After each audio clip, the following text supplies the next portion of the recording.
രാഹുൽ ഗാന്ധി 3 തവണയായി ലോകത്തോട് ഇന്ത്യൻ ജനാധിപത്യം ഏതു വിധത്തിലാണ് കൊല ചെയ്യപ്പെട്ടത് പെട്ടുകൊണ്ടിരിക്കുന്നത് എന്ന് പറഞ്ഞുകൊണ്ടിരിക്കുകയാണ്. അദ്ദേഹത്തിന്റെ ഒരു പത്രസമ്മേളനത്തിനും കൃത്യമായ ഒരു മറുപടി ഇലക്ഷൻ കമ്മീഷൻ ഇതുവരെ നൽകിയിട്ടില്ല. 2024 ലോക്സഭാ തെരഞ്ഞെടുപ്പ് അട്ടിമറിക്കപ്പെട്ടതാണ്.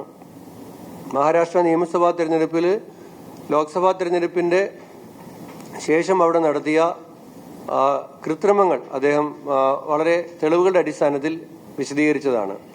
ഹരിയാനയിലെ എല്ലാ അഭിപ്രായ സർവേകളും കോൺഗ്രസ് അധികാരത്തിൽ വരുന്നു എന്ന് പറഞ്ഞിട്ടുണ്ടായിരുന്നു. അതുമാത്രമല്ല, ജനങ്ങളുടെ വികാരം, കർഷക പ്രക്ഷോഭം, ഗുസ്തി താരങ്ങളുടെ പ്രതിഷേധം, ഇതൊക്കെ കൊണ്ട് BJPക്ക് പോലും അധികാരത്തിൽ വരാൻ കഴിയും എന്ന് പ്രതീക്ഷയുണ്ടായിരുന്നില്ല. പക്ഷേ അവിടുത്തെ BJPയുടെ മുഖ്യമന്ത്രി ആയിരുന്ന അദ്ദേഹം വളരെ കൃത്യമായി പറയുകയുണ്ടായി, ഞങ്ങൾ അധികാരത്തിൽ വരും, അധികാരത്തിൽ വരേണ്ടത് എങ്ങനെയാണ് എന്ന് ഞങ്ങൾക്കറിയാം എന്നാണ് ഹരിയാനയിലെ BJP മുഖ്യമന്ത്രി നായബ് സിംഗ് സൈനി പറഞ്ഞത്. BJP സർക്കാരുണ്ടാക്കും, അതിനുള്ള സംവിധാനങ്ങൾ ഞങ്ങളുടെ കയ്യിലുണ്ട് എന്നാണ് നായബ് സിംഗ് സൈനി അവകാശപ്പെട്ടത്. അത് തന്നെയാണ് നമ്മുടെ ഇവിടുത്തെ ഗോപാലകൃഷ്ണനും പറഞ്ഞത്. അദ്ദേഹം പറഞ്ഞത്, ഞങ്ങൾക്ക് ജയിക്കേണ്ട മണ്ഡലത്തിൽ കാശ്മീരിൽ നിന്ന് വേണമെങ്കിലും ഞങ്ങൾ ആളെ കൊണ്ടുവന്ന് വോട്ട് ചേർക്കും, ജയിക്കും എന്നാണ് പറഞ്ഞത്.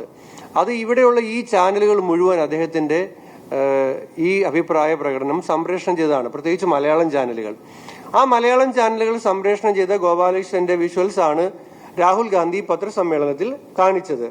അതിനെയാണ് കേന്ദ്രമന്ത്രി കിരൺ റിജിജു പറയുന്നത്, ഇത് രാഹുൽ ഗാന്ധി വ്യാജമായി ഉണ്ടാക്കിയ വീഡിയോയാണ്, ഞങ്ങള് ഒരു നേതാവും ഇങ്ങനെ അഭിപ്രായപ്പെട്ടിട്ടില്ല എന്നാണ് കിരൺ റിജിജു പറഞ്ഞത്. പക്ഷെ ഈ മാധ്യമ സമ്മേളനം റിപ്പോർട്ട് ചെയ്യുന്ന മലയാളം മാധ്യമ സ്ഥാപനങ്ങളിലെ എല്ലാ റിപ്പോർട്ടർമാർക്കും വളരെ കൃത്യമായിട്ട് അറിയാം ഇത് അദ്ദേഹം തന്നെ പറഞ്ഞതാണ് എന്നുള്ളത്. അപ്പോൾ ആകെ രാഹുൽ ഗാന്ധിയുടെ 3ാമത്തെ പത്രസമ്മേളനത്തിന് ശേഷം കേന്ദ്ര ഗവൺമെന്റിന്റെ ഭാഗത്തുനിന്ന് വിശദീകരണമായി വന്ന ഒരാൾ ഈ കിരൺ റിജിജു ആണ്. അദ്ദേഹത്തിന്റെ വിശദീകരണം പോലും ഗോപാലകൃഷ്ണന്റേതായി രാഹുൽ ഗാന്ധി പ്രകടിപ്പിച്ച വീഡിയോ വ്യാജമാണ്, കൃത്രിമമായി ഉണ്ടാക്കിയതാണ് എന്നുള്ളതാണ്. അപ്പോൾ അദ്ദേഹം പറഞ്ഞ ഒരു കാര്യത്തിനും ഒരു മറുപടി നൽകിയിട്ടില്ല. സാന്ദർഭികമായി പറയാണ്, ഇന്ന് SIRന്റെ വീക്ക്ലി റിവ്യൂ ഉണ്ടായിരുന്നു. കോൺഗ്രസ് പാർട്ടിയുടെ പ്രതിനിധി ആ വീക്ക്ലി റിവ്യൂവിൽ പങ്കെടുത്തിരുന്നു. അവിടെ വളരെ ഗുരുതരമായ ഒരു ആക്ഷേപം ഞങ്ങൾ ഉന്നയിച്ചു. അതായത് SIRന് വേണ്ടി തന്നിരിക്കുന്ന 2002 വോട്ടർ പട്ടിക ഇപ്പം നമുക്ക് അക്സസിബിൾ ആണല്ലോ. അതിൽ 2002 യഥാർത്ഥത്തിൽ വോട്ടർ പട്ടികയിൽ ഉണ്ടായിരുന്ന ആളുകൾ ഒഴിവാക്കപ്പെട്ടിരിക്കുകയാണ്. ആ വോട്ടർ പട്ടികയുടെ ഭാഗമായി 2004 വോട്ട് ചെയ്തവരാണ്, 2006 വോട്ട് ചെയ്തവരാണ്. ലോക്കൽ ബോഡിയിൽ വേറെ വോട്ടർ പട്ടികയാണ്, പക്ഷെ പാർലമെന്റിലും നിയമസഭയിലും ഈ വോട്ടർ പട്ടിക തന്നെയാണല്ലോ.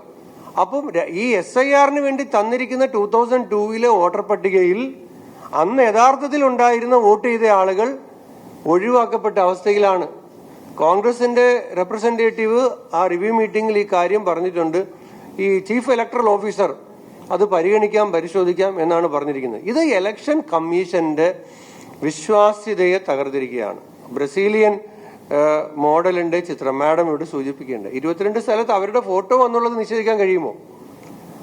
ആ പേരുള്ള ഒരാൾ വേറൊരു സ്ഥലത്ത് വോട്ട് ചെയ്തു എന്നാണ് ന്യായമായിട്ട് പറയുന്നത്. പക്ഷെ ഇന്ത്യക്കാരി അല്ലാത്ത ഒരാൾ, ഇന്ത്യക്കാരിയായ കമലയുടെയും സ്വീറ്റിയുടെയും രേണുകയുടെയും എല്ലാം പേരിൽ അവരുടെ ചിത്രം വന്നത് എങ്ങനെയാണ് എന്നതിനെ കുറിച്ച് ഇലക്ഷൻ കമ്മീഷന്റെ ഒരു വിശദീകരണവും വന്നിട്ടില്ല, ഇതുവരെയും വന്നിട്ടില്ല. അതുകൊണ്ട് ഇത് നമ്മളെ എല്ലാവരെയും നമ്മുടെ ജനാധിപത്യത്തെ തെറ്റായ മാർഗത്തിൽ കൂടി കവർന്നെടുക്കുന്ന ഭരണകൂടത്തിന്റെ ഈ പ്രവർത്തനത്തിനെതിരായിട്ടുള്ള ഒരു മൂവ്മെന്റ് ആണ് രാഹുൽ ഗാന്ധി.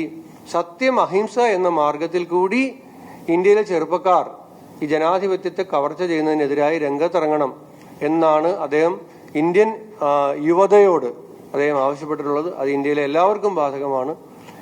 അത് നിങ്ങളുടെ എല്ലാവരുടെയും സഹായം പിന്തുണ ഞങ്ങൾ അഭ്യർത്ഥിക്കുകയാണ്.